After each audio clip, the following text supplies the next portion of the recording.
Okay. Okay. So, ganda gabi po sa lahat. At welcome po ulit sa ating mga School of Leaders. Alright. So, bago po samahan ko kayo ako sa panalangin at gawa makasama ko natin yung kanyang mga pong discussion today. At let us pray and Father, you the name of Lord, our words, that you want leaders, pastors, and our protectors, Lord, bless the good one, good heart, we receive the heavenly the shed, God, yes, understand, and everyone knows this underlying discussion in Jesus' name, pray, thank you, my. So, it's about coaching, directing of leaders, and, ginamit ko po itong word, unity. Ibig sabihin, bawat definition ko kasi, bawat pastor, ay kailangan na magkaroon po ng pagdating ng mga naging, ano po, and also, siyempre, pag meron kasi mga pagdating mga pagkatiwala ng mga lead around you. So, yung ay magkaroon po at ibang pangalawa, ang itong hindi na mananambra, lalo lagi po yung pakiramdam, lagi po yung saya po ang belief ko kasi if everyone is doing what and also having kumain sa leader, so po na po yung sa mga ano po ang ating church. Alright, so next ay pinili ko lang po basahin ko muna natin ating verse na ito po yung ating ating at ito po nakasulat sa chapter 3 ng chapter 16 to 17 at ating po all scripture is given by the inspiration of God and is profitable doctrine for instruction in righteousness. And that the man of God may be firm, thoroughly furnished unto all good work. Praise the Lord. So,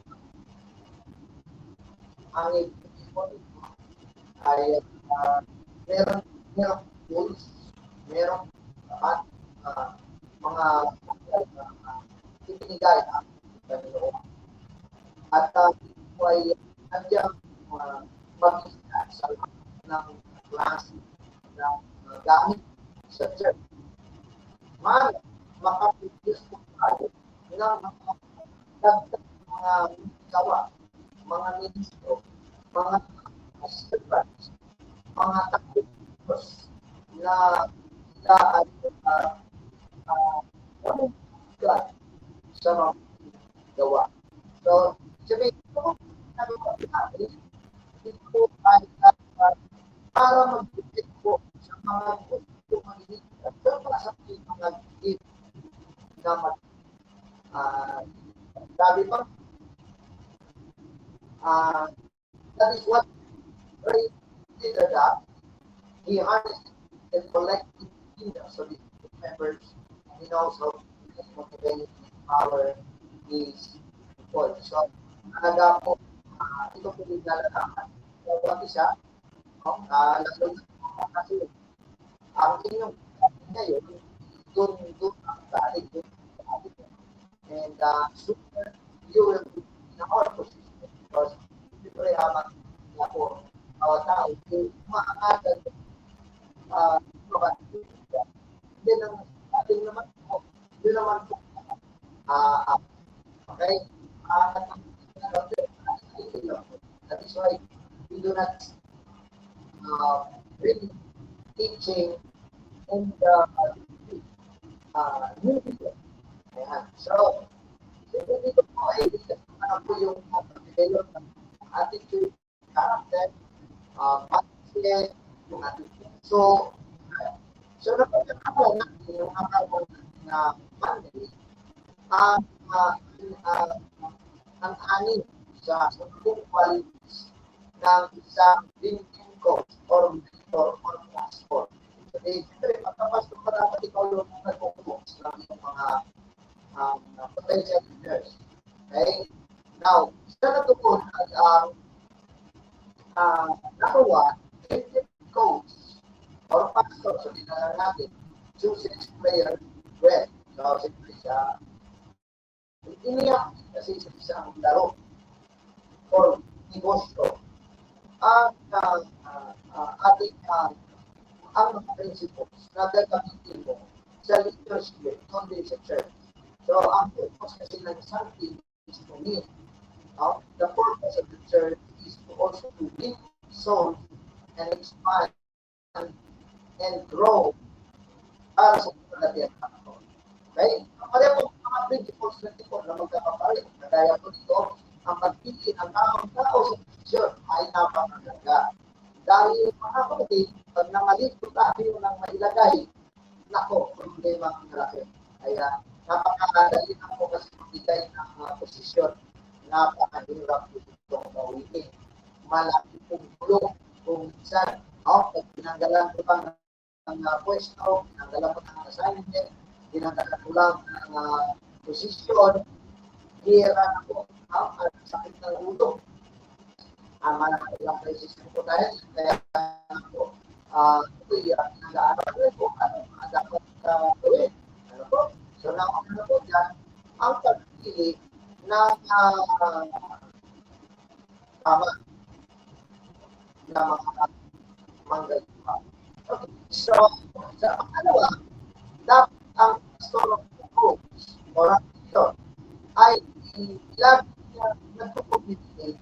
So, dapat ay marunong po tayo mag-communicate ng atin pong mga game plans, ika nga, mga plano, mga vision. Ayan. And then, a dream team coach also, or yung pastor or ang leader, takes the time to huddle. Ang huddle, alam naman natin, ito yung bago magsimula ang game. Kaya nagaganyan-ganyan yung mga players, and then they remind everybody of those important encouragement, and at the same time yung ano yung desire nilang lahat pagkaisa nila, no? So ganun din po tayo, no? Dapat may mga ganun din tayo mga sessions, small sessions na tayo po ay nagre-remind, ayan, ng mga bagay na dapat gawin. Pangapat po, dapat ay alam ng isang pastor ang gusto din ng mga tao. Ano bang kanilang mga pananaw? Ano bang kanilang feelings? So, mahalaga din po yun. Okay? And panglima ay dapat magaling problem solving. Lahat ng leader po, dito po sila tinitest. Ito po yung pinaka-weighing scale ng pastor, ano po, or ng isang leader. Dito po sila tinitingnan kung leader nga ba sila o hindi. Dahil ang marami pong parte ng trabaho ng pastor ay yung paano siya mag-solve ng problem. Okay? Kasi hindi lang naman sarili niyang problem ang kanyang bigyan ng solusyon. Problema ng members, problema ng pangkalahatan. Okay? So, yun po ay mga bagay na dapat po makikita at maintindihan ng mga leaders na ito po yung skills dapat ay meron sila. Pang-anim po, which is the last, dito po tayo nagsara nung last week, dapat marunong po tayo mag-provide ng support na kailangan para sa success. So kung tayo po ang, kasi ako, magko-coach ako sa inyo, tapos kayo, nagko-coach din ng mga ilang upcoming leaders. Ano po? So dapat sinusuportahan natin sila. Hindi natin sila po pwedeng ilagay sa wilderness and then bahala ka nang mag-survive, no? O kaya sa jungle, o kaya sa gitna ng dagat at sabihin mo, hala, bahala ka na kung paano ka dyan mabuhay. Ano po? So, kumbaga, makikita natin ano, na hindi porke na-training mo sila, ay hindi mo na sila susuportahan. Suportahan mo talaga sila, no? Lalo na sa kahit man lang sa mga payo, sa mga advice, kumustahin sila. And at the same time, kung meron kang maitutulong, idi itulong mo para mag-improve sila. For example, may papagawa ka at hindi nila alam, edi, worry, kahit na lang sa awit, no? Hindi nila alam yung awit. So, hindi po sometimes sabi mo, practicein nyo yan. Most of the time, kalahati lang po yung makahanap ng paraan. Pero, kung pinasa mo na ang kasama ang awit, for example, everybody knows na yung palang awit na yon. Okay? So, ganun din, no, kahit sa pag-outreach. Dapat bigyan mo sila ng tools para maka-outreach sila. At the same time, kahit sa mga pamasahe nila, kung kailangan nilang mamasahe. At mag-share ka kung kailangan nila ng tulong. Pero may mga kagaya sa batasan po, I am so ika nga ay honored and happy na ang ating pong mga workers kung saan lang po yan sila, wala pong paki sa kanila kung makagastos man sila basta sa kaluluwa. So I'm happy and I am just satisfied sa spirit and mindset na meron po sa ating mga leaders dyan po sa batasan. Kayo pa man, kung meron po mga outreach na kailangan po ng sasakyan, for example, ako po ay nagbibigay ng panggasolina, sasakyan po ng simbahan ang gagamitin, nilalagyan po namin yan ng gasolina. So, yun ay mga bahagi lamang ng ating po mga suporta, no? And then, sometimes, dali nila mga bisita nila sa church o kaya mga young people sa Saturday. So, nagsusuporta din po tayo dyan, no? Ng kahit man lang konti na makain nila or whatever. So, hindi po tayo po pwedeng mag 100% pahala na sila. Ano po? Now, ngayon, ito na po ang kasunod ng ating pag-usapan. Ito po ay ang pang-7 na dapat ang isang pastor, coach, or team leader, or mentor must commands the respect of everyone. Ibig sabihin, yung mga tao sa ilalim mo dapat may respeto sa'yo. Okay? Mahirap po ito, ika nga, binanggit mo karan, ito pong you don't need to beg na i-respect kanila because you need to earn it. You need to prove to them that you are a reliable leader. So, kinakailangan may respeto po sila. Napakahirap po sa isang pastor na hindi na po nire-respeto ng kanyang mga membro. Ano po? So, without respect, a pastor or leader will never be able to get his team to do what he asks. Parang nahirapan po siya na mag-request, no? Nahirapan siya na mabuo ang mga project, ang mga gustong gawin kasi nga yung mga members or ang mga elders ay hindi po wala na pong respeto sa kanilang leader or pastor. Now, it simply makes no difference how good the rhetoric, no, kahit gaano kakagaling magsalita or maganda man ang iyong ninanais at ang iyong mga desire, pero kung wala na pong tiwala sa iyo ang mga members mo o kaya ang iyong mga leaders under, there is no foundation for permanent success. Hindi po tayo mag-i-improve kapag ganyan po ang mangyayari. So, the greatest environment of support is created when coaches decide to be facilitators rather than dictators. Ayan. Minsan ang mga dictator, ang respect ng tao dahil natatakot lang, no? Pero actually, hindi galing sa puso. Okay. Now, sabi pa ni Stephen Covey, sabi niya, if I try to use human influence strategies and tactics of how to get other people to do what I want, to work better, to be more motivated, to like me and each other, while my character is fundamentally flawed, marked by duplicity. Alam niyo ba kung anong duplicity? Yung may duplikara ka, no? Iba ka sa harap, iba ka rin sa likod. And insincerity. Ibig sabihin, hindi ka sincero sa mga sinasabi mo, hindi ka sincero sa kanilang sa dealing mo sa kanila. Para may lagi ka may hidden agenda, no? Para meron kang ibang interest. Ayan. So, kapag napuna po kasi ng mga tao yan, mawawala rin po sila ng respeto sa iyo. Kaya nga po, dapat ingatan natin na dapat ano man ang mga gagawin sa church, ano man ang mga plano ng church, it must be for the good of the church, hindi benepisyo ng pastor lang, no? Kasi pagka benepisyo ng pastor, sabihin, ay kasi para lang naman sa kanya yon, di ba? Medyo mahirap po yon kasi darating ang araw, hindi ka pagkakatiwalaan ng mga members. So dapat alam nila na kapag naghingi ka ng offerings, dapat ang offerings ay napupunta talaga doon sa napag-usapan at napag-agrihan kung ano at saan po gagamitin. Okay? So, dapat po ay wala po tayong duplicity. Wala rin po tayong insincerity.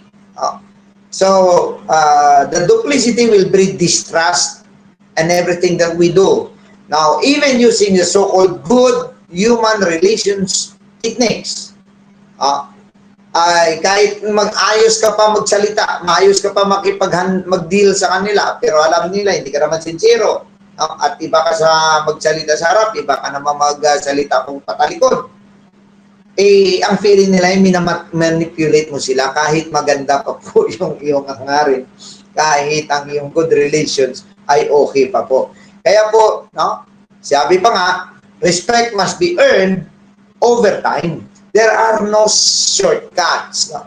At i-establish mo yung sarili na, and makita ka rin nila, no? Na naging example ka rin, lalo na, kung magawa dyan, mga self-sacrifices, sasabihin mo, dapat magkaroon tayo ng mga self-sacrifice para sa gawain. Tapos ikaw, wala sila may makitaan sa'yo na kaya mong mag-sacrifice para lang sa gawain ng Panginoon. Malabo po na susunod po sila. Okay? So you have to earn that, and it's a little bit longer time. Now, respect can be earned through the consistent embodiment of three attributes. May tatlong attributes po na ma-earn po natin ang respect. Number one, trustworthiness. Ibig sabihin, mapagkatiwalaan kanila.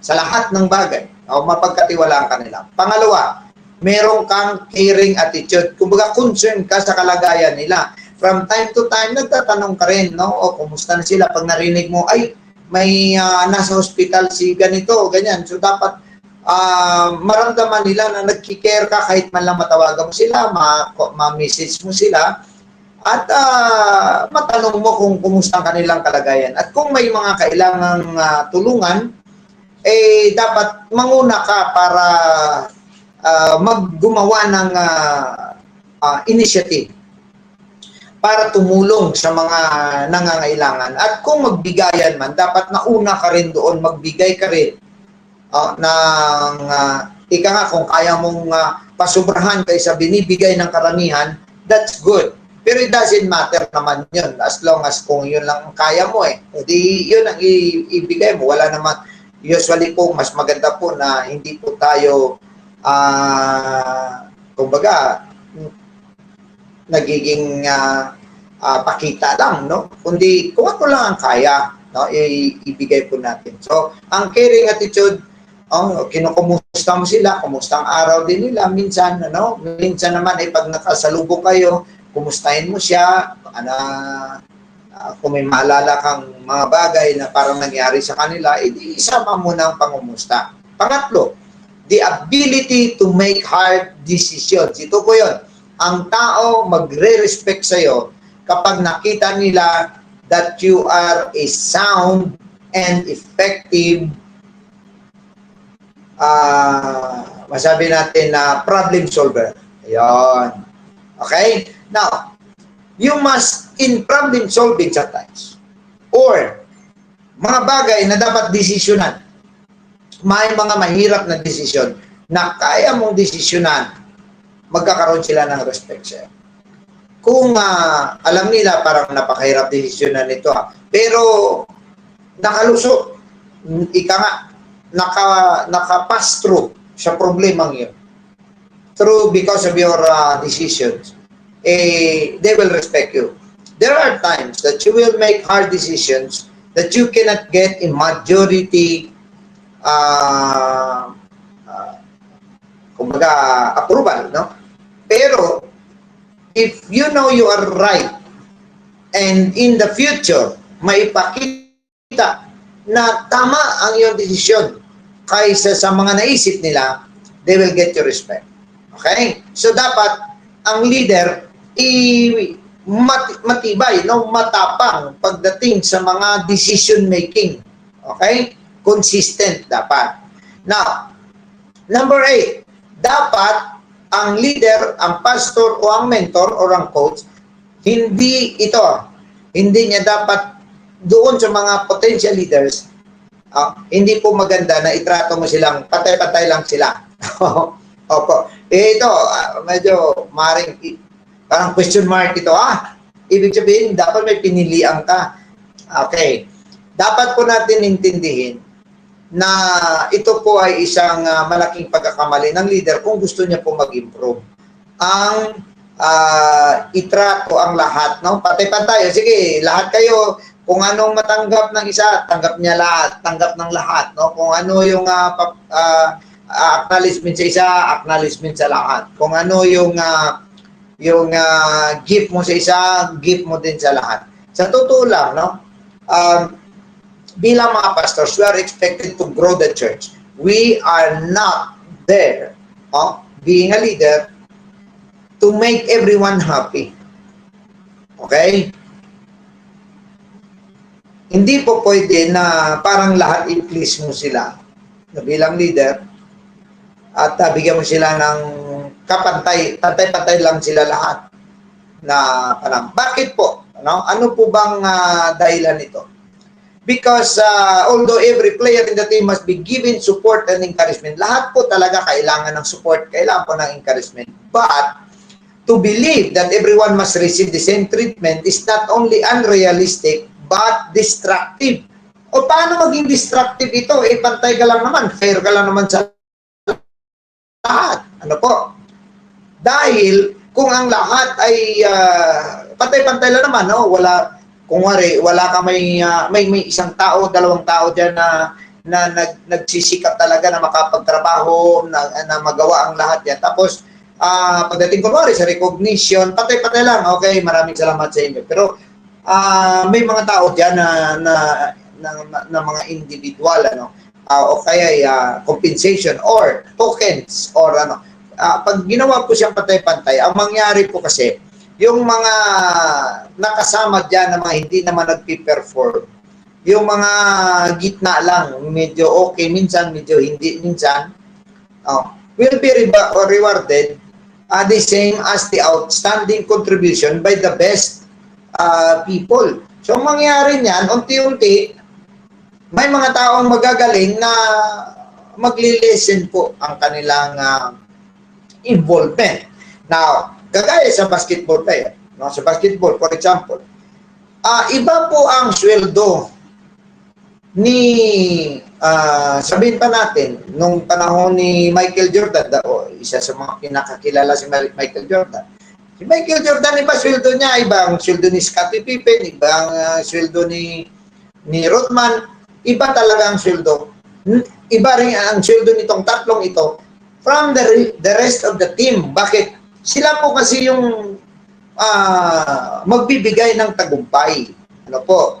So, ibig sabihin, sa isang, kunwari, may negosyo ka or may grupo ka, bigyan mo pansin yung mga taong nagpi-perform. Ayan. No? Ibig sabihin, sila yung dagdagan mo ng oras sa kanila. Dagdagan mo yung attention mo sa kanila. Ayan. Kasi sila yung kumbaga, productive na masyado. Okay? So, kung productive na masyado, ibig sabihin, sila yung nabilong sa 20% na magbibigay ng success doon po sa church, sa organization, sa grupo, kahit sa negosyo, sila yung 20% na yon. Sila yung tutukan mo, 20% of the 100% of your leaders. Ika nga. Ayan. So, merong mga underperform, meron din pong nag-perform. Kahit nga si Jesus Christ, sometimes sasabihin natin, ibig sabihin pala, hindi patay-patay ang church sa church, hindi pala patay-patay pagtrato. Sa members po natin, pare-pareha po when it comes po sa pagmamahal, sa paglilingkod, when it comes to acknowledgement, patay-patay po. Pero, iba po dapat ang handling mo, iba dapat ang iyong pagtrato doon sa mga leaders and elders mo na nagpe-perform. Oo, iba-iba dapat sila. Parang may mga time talaga na minsan sila lang ay ang i-treat mo. Kumbaga, maramdaman nila na they are the chosen few. Oh, pero siyempre, hindi mo naman kailangan na ipangalandakan yan sa iba, kundi, kumbaga, maramdaman nila na their effort was recognized. Ayan, their effort. Kasi sabihin man natin, immature yung mga ayaw na yung mga hindi mapuri. Yeah, that is also my teaching, and I fully agree with that. Na hindi dapat na kung hindi ka ma-mention lang, magbabackslide ka na or sasama ang loob mo. Pero doon po, yun po ay sa mga pagkakataon na hindi sinasadya. Okay? Hindi po talaga sinasadya. But, technically, all people wants to be recognized. They want to be, mabigyan ng pagkakataon na ang kanilang mga ginawa ay masabi po natin na pinapasalamatan. Yan, na-appreciate. Yun. So, dapat marunong din po tayo mag-appreciate kahit sa maliliit na mga bagay na ginagawa ng ating pong mga elders, leaders, or potential candidates for leadership. So, hindi po nakakasama sa atin na magpasalamat sa kanila, mag-appreciate ng kanilang mga ginagawa. Hindi po yung nakakasama. Rather po, ay nakakaramdam po sila ng sometimes yun nga lang ang compensation nila, hindi naman sila binabayaran. Alam naman natin sa church, mostly volunteers. Pero pag ma-recognize mo lang naman ang kanilang mga effort, malaking bagay na yon. Ano po? So, maging si Jesus Christ, meron din po siyang binigay sa atin na lesson tungkol dito. Sabi niya sa Matthew chapter 25 verse 15, and unto one he gave 5 talents. So, sa isa binigyan niya 5 talents. To another, 2. Dalawa. To another, 1 lang. So, unfair ba itong master na ito na nagbigay ng 5 talents sa isa? Ang isa yung nagbinigyan niya ng 2 talents, ang isa yung 1 talent. So, makita mo, hindi fair, di ba? Hindi fair. Kasi ba't malaking kanya? Ba't sa'yo maliit? Pero ito pong mahalaga. Tingnan ninyo at mabasa po natin. To every man according to his several ability. So, ibig sabihin, kung ikaw ay magaling, mapagkatiwalaan ka, madagdagan ka talaga ng pagtitiwala sa isang trabaho. Kung sa mga kumpanya pa, mabilis kang ma-promote. O kasi nga, may kakayahan ka Mas magaling ang kakaya mo, kaya mong mag-multitasking, kaya mong gawin kahit busy ka na. Yun ay makikita natin na ang ating Panginoon, tinitingnan niya, okay, ito lang ang para sa'yo, kasi ito lang ang kaya mo. Kasi once na pinantay-pantay niya tigli 5, abay, lugi ang master. Bakit? Kasi alam niya itong isa, hindi na wala namang kakayahan talaga ito. Ba't niya bibigyan ng kaparehang assignment o kaya kaparehang talent doon po sa isang magaling? Di po ba? O sabihin na natin, pagtitiwala, no? So, sa isang trabaho. So, kung baga, may mga taong alam mo, ito kaya niya yan. Alam mong hindi niya kaya yung isang bagay.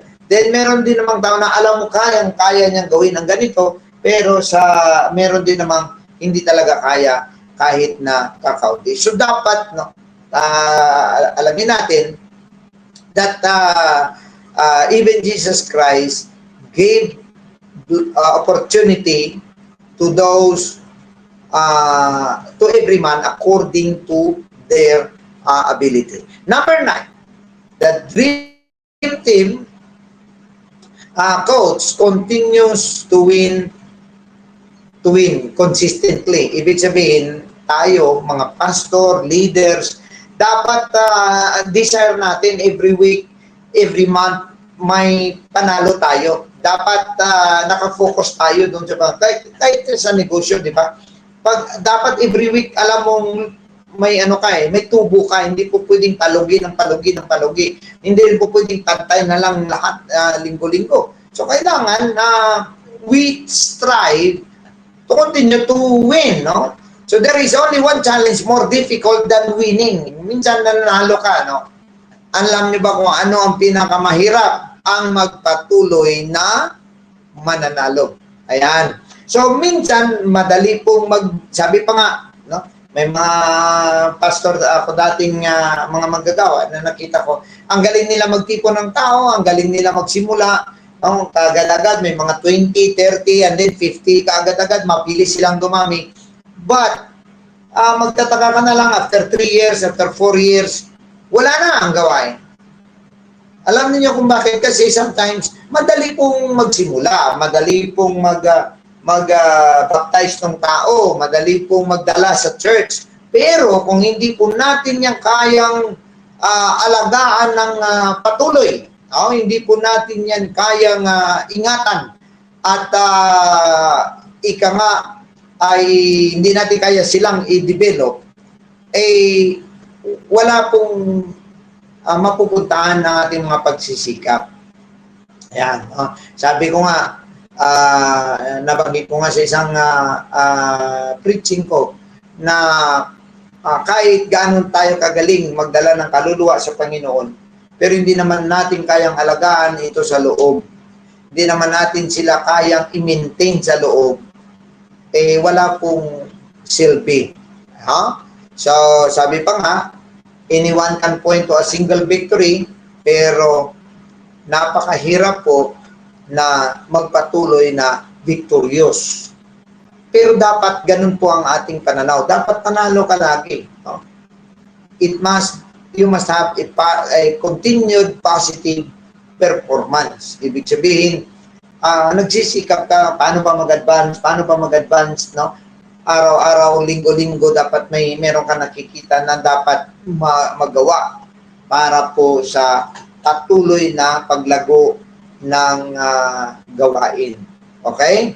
Now, there are 6 major points to ensure success. Number 1 is work on specific skills. You need to understand na kahit gaano tayo kagaling, meron pang room for improvement. Meron dapat ma-develop mo sila. No? So kagaya niyan, hindi tayo pwedeng mananatili na parang wala tayong may dine-develop ng mga leaders. Hindi pa pwedeng wala tayong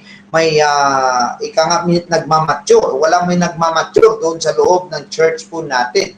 So dapat we should work on improvement of everybody, no? Especially sa mga specific skills. So, dapat nagde-develop tayo ng mga magagaling magturo, magagaling na mga evangelist, magagaling na mga Bible study teachers. Yan. So, dapat patuloy po tayo nagde-develop ng kanilang mga specific skills. Number 2, kinakailangan ay willing po tayo na magkaroon po ng mga pagbabago, kasi hindi po pwede na ang style mo ngayon, posible na nalo ito kahapon, pero the next week, maring hindi na. Or the next year, hindi na. So, makita po natin, iba po yung approach ng mga kapanahunan ng mga 80s. Iba rin po yung approach ng mga year 2000 hanggang ngayon sa ating kapanahunan. Napakalaki po ng pagbabago ng approaches natin at mga pamamaraan po sa pagdala or sa pag-improve ng ating mga sarili o success ng church. Number 3, may mga tao na sometimes na neglect natin, no, hindi natin sila nakikita, pero nagtatrabaho naman po sila. You need to recognize them. You need to reward them on how you want to reward them. But they are the people na sometimes nakaligtaan ng mga maliliit lamang na mga bagay, pero maging successful ang lahat kung ito sila ay ma-encourage sa kanilang mga ginagawa. Pang-apat ay transfer the burden. Hindi po pwede na porke magaling tong isa, sa kanya mo na lang lahat ipaslak ang lahat ng trabaho. Ano po, mamaya mapagod po yan, hanggang sa nahiya lang siya magsabi, baka mamaya mag-backslide pa. So, hindi po pwede na isang talang dahil porke magaling siya. Pagka nakita mo na overloaded na siya, dapat maghanap ka ng iba na po pwede mong matransferan or mailipatan ng mga assignment. Ayan. So, kagaya niyan, for example, nagtitraining po ang ating multimedia. So, yung natin sa multimedia, before sila Sister Hersia, sila ni Sister Nieves. So, may mga ginagawa rin po sila. So, ang ginagawa is dinidelegate doon sa marunong naman. No? Kagaya niyan, Lunes, siyempre wala sila doon sa church. Pero, nandun yung mga young people natin. Ayan, no? So, yan. Kaya nga tayo nagkakaroon ng ganitong session online at kahit ako po sa Italy, actually, medyo mahirap dahil wala po kaming paid na apps, no? Kagaya ng Zoom o kagaya ng Google Meet. Pero nagawan po natin ito ng paraan, no? Dahil po sa ating pong multimedia na nagde-develop sila, nagre-research sila, at mapagkatiwalaan sila. So, kunwari, ang isang taong ito, hindi porke na siya yung kumbaga, ito marunong to. Tapos sa kanya mo na lang lahat, wala ka nang may pinapansing iba, siya na lang. Hindi po magiging maganda yan kasi tao din po yan, mapapagod din po yan. Kaya nga po, paano ba natin ito ginagawa? Many times, sa akin po, ang aking ginagawa ay una ko pong tanong, hindi po yung kung kaya niyang gawin. Ang una ko pong tanong ay available ba siya? Busy ba siya? May time kaya siya? Yan. And then, siyempre, magtatanong sila, bakit po, Pastor? Doon ko palang sasabihin kasi, kung magsabi siya na, ay, wala naman po akong ginagawa, Pastor. Bakit po? Yan. So, sabi ko, baka po pwede mong gawin ng ganito, ganyan. Pero, kung magtanong po ako, at sasabihin ko, sister or brother, pwede bang, kumusta ang, busy ka ngayon? Sometimes, siyempre, sasabihin nila yan na, opo, Pastor, may ginagawa po ako, may pasok po kasi. Okay, sige, thank you, brother or sister. Hindi na ako nagpo-proceed nang ipapagawa ko sa kanya kasi baka mahiya siya, tatanggapin niya yung aking request, and then siya naman ang mahirapan. And baka mag-accumulate ang ako na lang lahat, parang ganun. At baka mamaya, magtataka ka na lang, wala na siyang ganang mag-ano sa church. O baka mamaya wala na. May mga tao kasing iba-ibang level ng kanilang kakayahan para magtanggap ng maraming trabaho, yung multitasking na ko tawagin. Meron tao talaga na minsan isa, dalawa lang talaga po pwede mong ibigay na instruction. Meron naman na ibigay mo lang lahat ng kaya niyang gawa ng paraan. Pero hindi po pwede na dahil hindi po yan maganda na dahil magaling siya, siya na lang lahat. Ayan. Lalo na sa church, na volunteers lang po tayo, wala po tayong may siniswelduhan.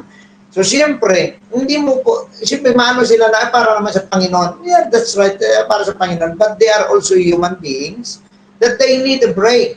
They need something. So, instead, o ba ipilit mo sa mga taong pagod na rin, transfer the burden. Yan. Ilipat mo lang. Kumbaga, si brother ano na lang, baka kaya mo, brother, kaya mo ba? O yon. Okay? Now, above all, ito po, don't dwell on yesterday's victory. Ayon. Okay? Huwag kang ma-overwhelm sa magandang nagawa mo kahapon o nakaraang taon at doon ka na lang. Hindi. Ako, magaling ako niyan. Nakagawa na ako niyan. Tapos ganyan ka na lang hanggang kailan. Hindi po pwede. Don't dwell on your yesterday's victory. There is also tomorrow's battle that you need to win. So, focus on more battle to win. Ayan. Focus on winning over challenges. Right? Oo. So, wag pong porque may na-accomplish ka na, okay ka na. No? Sometimes, tayo, no? May na-accomplish na tayo, nakabukas na tayo ng mga ilang gawain, tapos okay na tayo. Tanggalin po natin ang ganyang pag-iisip because yesterday's victory belongs to yesterday. But there are future battles again to win. So, focus on winning consistently. And lastly, avoid burnout. Ayan. Both sa iyo at sa mga leaders mo na tinitraining mo at sa mga binibigyan mo ng assignment. Mahalaga na hindi po sila umabot na mahalaga na hindi sila umabot na masunog. Alam niyo po ba na kahit sa gawain ka ng Panginoon, mabuburn out ka? Oh? Parang hindi mo na maintindihan kung ano bang nangyayari sa sarili mo, nawalan ka na ng gana, na parang hindi ka na excited, burn out po tayo. Kaya nga po, ang kailangan po natin yan ay maghanap po tayo ng ibang mag-relax tayo at or pumunta ka sa mga ibang churches na wala kang ginagawa, kundi mag-observe lang at tapos minsan may makita kang mga tao. At nakakatulong din sometimes yung mga entertainments na may makuha kang lesson. Ayan. So, hindi po masama na sometimes may mga pagkakataon na parang tamad ka, but you are just hibernating, ika nga. No, you are just only restoring your strength. So, dapat ganun po yung gawa po tayo ng paraan na hindi po tayo ma-burnout. Sometimes mag-outing-outing ka naman. No? One time, ayon sa kwento, itong si John de Villabe daw, mahilig sa kalapati. And one time, may dumaan po na isang na mga member ng church. At nakita daw nila, ito naman ay kwento lang po, wala po itong eksaktong, but this is a pasa-pasa lang na kwento ng mga tungkol sa mga apostles. Itong si John de Villabe, mahilig siya sa kalapati, so inaasikaso niya yung kalapati.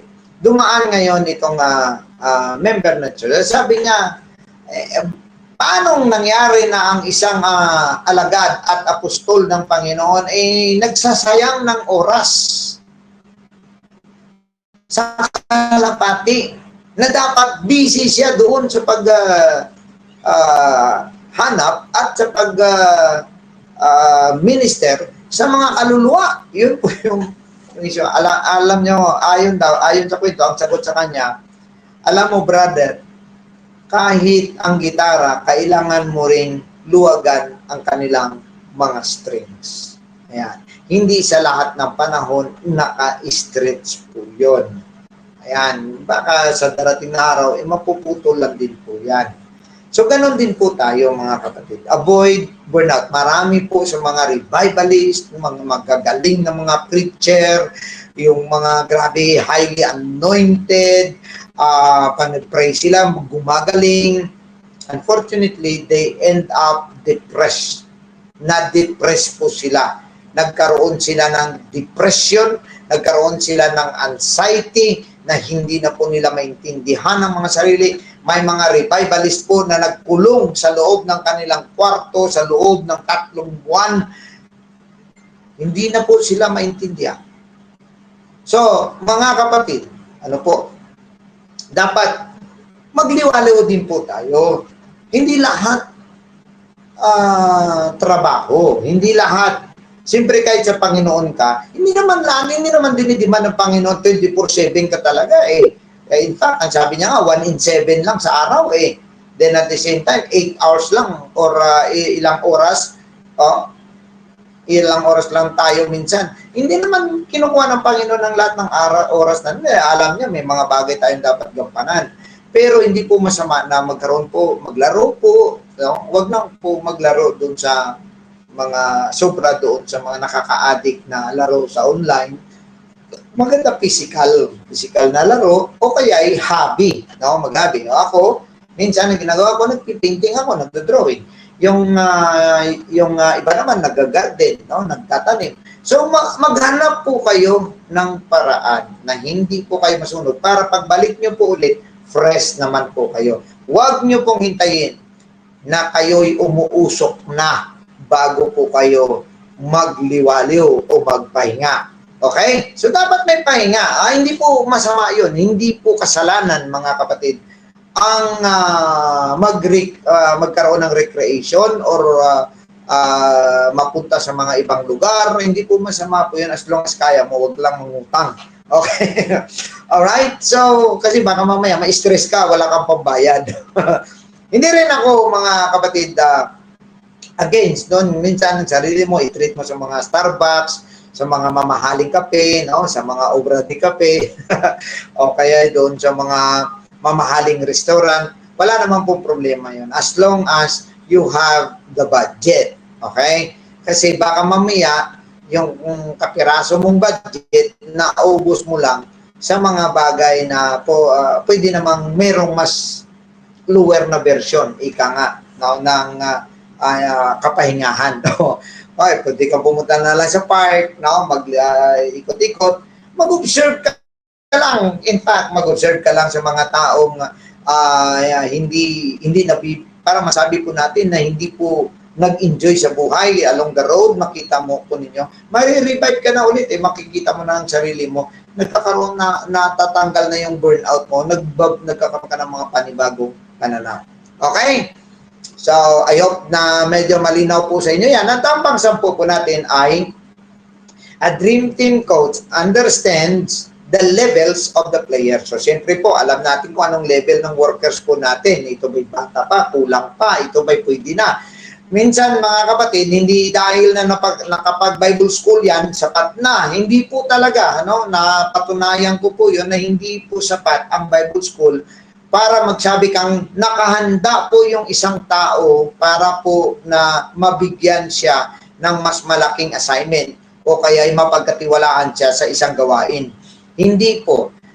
Although nakakatulong po yung Bible School, pero dapat intindihin mo na may mga levels po sila. Anong level po siya nung siya ay sa iyong palagay, no? Siya ba'y kaya niya na bang mag-handle ng group? Kaya na bang mag-handle ng Bible study? Kaya niya na bang magturo? Kaya niya na bang mag-lead sa prayer? Mga ganyan po, dapat alam po natin yung level. O kaya niya na bang siya ang maging pangulo ng mga youth or ng mga ladies and men. So may mga levels po yun na dapat alamin po natin. So one of the most common mistake a leader or pastor can make is to misjudge the level of one of his workers. So when you say misjudge, you can either judge them more than they are or lesser than they are. Now, if a leader doesn't work with each worker according to where he is in his development, the player won't produce, succeed, and develop. Tama po yun. Kung hindi mo alam kung saan level siya, baka mamaya iakyat mo siya para bang ganito lang yun. Ang level ng boksingirong ito ay bantamweight. Ipinaakyat mo ngayon sa middleweight. Eh, siyempre mabigat yung mga tao doon. So, sinama mo siya doon, edi knockout. Para ba nangyari kay yung naalala ninyo kay David, no? Na may mga valiant men talaga sila na nasa unahan. Tapos mayroong ordinaryong sundalo lang. Ito pong asawa ni medyo na blackout. Urias, no? Si Urias na dahil nga po yung asawa niya problema po doon sa kay King David.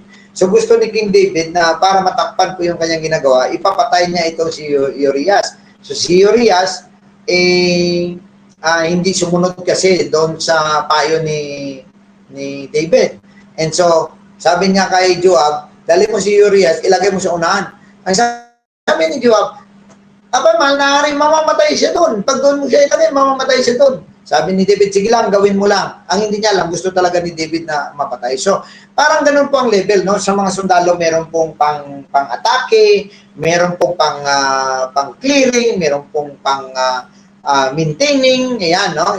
Parang, for example, ang ano mo muna yung mga Marines, tapos susunod na yung mga Army, susunod na mga ganyan po ang ibig sabihin. May level po tayo na po pwede lamang po i-assign sa isang tao na hindi mo siya pwedeng pasubrahan. Baka ma-discourage lang siya at hindi niya ma-produce yun at hindi na po siya mag-develop.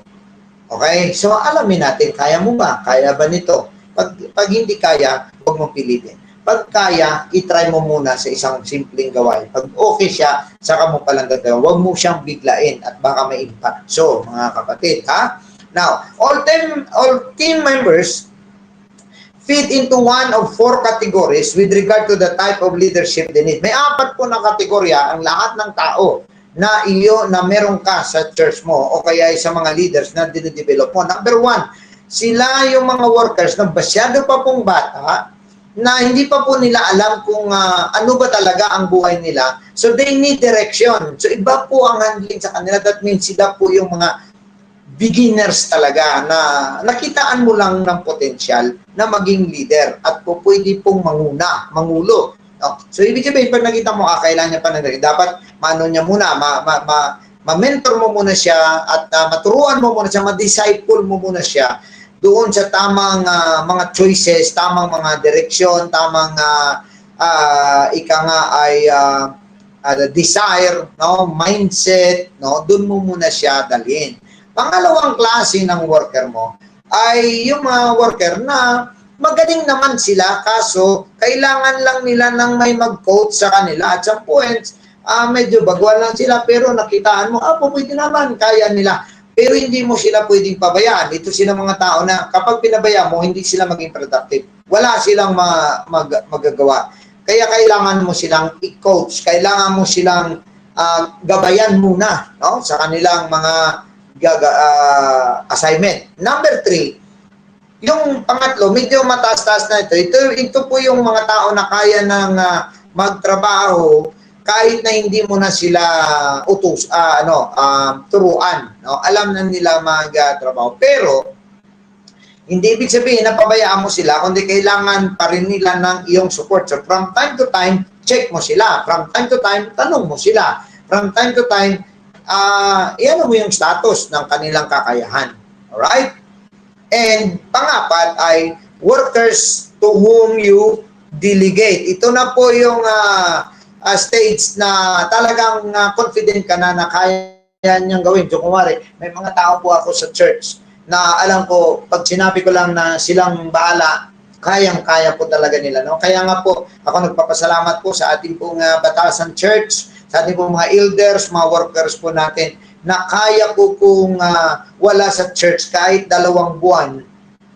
And yet, pagbalik ko po ay mahal pa rin po ako ng tao, maayos po ang simbahan, malago pa rin ang development. And I am thankful, no? Meron po akong mga mapagkatiwalaang mga assistants na mga pastors, no? Pastor Rod and Pastor Charles, and siyempre mga elders po natin, no? Mga department heads natin na nagsisikap. Kumbaga, ito silang mga taong ito na kaya mo talagang bigyan, ma-delegate mo sa kanila ang mga assignment nila na hindi sasablay, hindi papalpak at sila, no? Yung mga kasi may mga naka-assign sa ating audio, sa ating sound, sa ating music, no? Sa ating Asher sa Nazareth, sa ating Ladies and Men, sa ating Sunday School, pagka iniwanan mo lang, hey, Stella, meron tayo palang ganito, ganyan. Alam niya na kung gawin. Ano po? On the same time, no, kahit nga po, minsan may event tayo. So, alam na kagad ng sa Nazareth natin na meron ganitong mga dapat gawin. So, kahit sa multimedia, sasabihin mo lang, ganito, may ano tayo, automatic gumagalaw sila. I'm thankful to that. But of course, yan po ay isa sa mga epekto at resulta ng palagiang training, palagiang pagtuturo, at ika nga, naging consistent tayo sa pag-develop ng disciple characters and attitude. Okay? So that is why, pagka ikaw ay pastor na may ma-develop mo rin itong mga leaders mo, medyo, kumbaga, hindi ganun kabigat ang takbo sa gawain. Masaya ka at maluwag, no? Kaysa hindi ka mag-training, sa'yo lahat yan. Pagka hindi ka mag-training, hindi ka mag-coach, hindi ka mag-support, dahil dyan wala kang taong mabigyan ng ng assignment dahil hindi mo kaya mag-delegate na, dahil kahit mag-delegate ka, alam mo hindi niya kaya, mabigatan ka lang, ikaw lahat papasan. Okay? Alright. So, anong sabi ng 2 Timothy? Patapos na po tayo, mga kapatid. Chapter 2 verse 2 ng 2 Timothy. Sabi rito, ito'y mababaw na English lamang, Good News Bible po ang aking ginamit. Sabi niya, take the teachings that you heard me proclaim in the presence of many witnesses and entrust them to reliable people who will be able to teach others also. So dapat hindi po maputol ito. Mabigat man sa isang leader, mga kapatid, ang mag-develop ng isang leader, ang mag-seminar, ang maghanda para sa lecture, ang napakabigat pa nito. Hindi naman po pwedeng magsalita na lang kami dito na magsalita. Yan, wala pong direction. Pero tayo po yung progressive at ito po ay sabi nga ni Apostol Pablo, i-entrust mo sa mga reliable na mga tao. But you cannot produce people that you can entrust and they are reliable if you will not start training them, if you will not start encouraging them, if you will not start teaching them, discipling them. Pag hindi po natin gagawin yon, wala po tayong maaani sa bandang huli. Right? So, mga kapatid, hanggang dito lamang po tayo. Thank you very much sa inyong mga panahon na ibinigay po. And next week, ang ating pong missionary ang magdadala po ng topic, the importance of leadership. At pagkatapos, babalik po ako pagkasunod po na linggo at ang aking pong dadalhin ay paano ba mag-delegate? Paano nga ba? Ito po ay problema ng napakaraming mga pastors, workers, or kahit po yung may mga leaders na parang nahiya sila mag-delegate. No? Pag-aralan po natin yan. Paano ba mag-delegate na hindi ka makitaan na parang ginagamit mo lang sila. No? Kasi pag nag-delegate ka, mamaya, iba pa lang kanilang mga pananaw. Pag hindi po tama kasi yung kanilang isip, sasabihin lang, ginagamit lang sila ng pastor dyan, no? Mga ganyan, ano? Tapos minsan, mayroon namang negative yan na epekto na kung hindi ka mag-delegate, sasabihin lang, walang tiwala sa akin, sa kanya lahat, ayaw niyang i-delegate, Minsan may ganun po, kaya hindi po talaga maganda na hindi po natin ma-develop ang skills, Dapat hindi lang basta marunong ka mag-delegate, but you have the skills and the wisdom. Ayan, creativity to delegate. Ayan. Okay? Yun po ang ating topic sa susunod po na linggo, mga kapatid. Tayaan natin, kailangan na ang mga alagad ng Panginoon na nakahanda sa lahat ng laban, hindi po dapat ito maubos. Kaya kailangan pagsikapan natin ngayon, kayo naman ang kasunod. Kung hindi pa darating ang Panginoon ng inyo namang natitraining, yun naman ang kasunod. Kasi kailangan po nating ipagpatuloy na ang gawain ng Panginoon ay lumago, at lumago. Thank you very much and God bless you all. But before that, allow me to pray for you all. In Jesus' name, Heavenly Father, we praise you. We thank you, Lord. Once again, salamat, Lord, sa pagkakataong ito at pamamaraan na ibinigay mo sa amin, lalong-lalo na kahit na sa ganitong kalagayan, Panginoon, ay makapag-share pa rin kami, makapakinig kami, at makapag-aral kami, Panginoon, ng mga bagay na ikalago namin, Panginoon, para sa iyong gawain. Lord, I pray for all that listens and views these videos, Lord. Hallelujah, maging sa mga kapatid, kapatiran, mga members all over the world. Sa Italy, may mga nanonood, Panginoon, sa Spain, sa Hong Kong, and Luzon, Visayas, Mindanao. God, I pray that you will bless them, you keep them under your will and your purpose. And today, we claim that victory, Lord. Bless your people, keep them safe, provide their needs, and open the doors and windows of heaven for a blessing unto them in Jesus' name. Amen. All right. So, maraming salamat po sa inyong lahat and God bless you. See you next week.